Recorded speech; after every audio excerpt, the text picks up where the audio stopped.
Rekaman video amatir ini memperlihatkan seorang petugas PLN nyaris terjatuh dari tiang listrik di Jalan Hos Cokroaminoto, Kecamatan Polewali, Kabupaten Polewali Mandar, hari Minggu siang kemarin.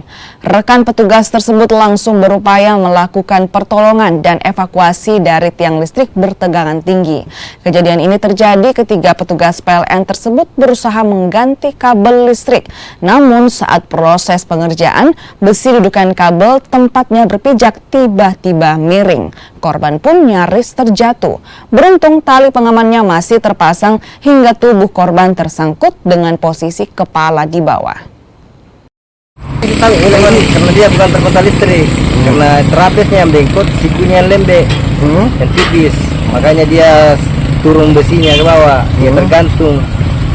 Dia setengah mati orang karena dia terikat di perut begitu ya. Kayak kita naik lepas. Oh, berarti dia tadi nyangkut, Pak? Ya, nyangkut saja, kan dia safety-nya semua terpasang, mulai dari belakang sampai depan. Dia terikat di perut.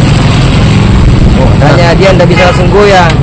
Oh, itu nyangkut, Pak, ya? Ya, nyangkut dia. Tapi tadi hampir jatuh, Pak? Tidak jatuh juga, dia nyangkut. Oh. Itu kan terlihat juga di tiang. Ya.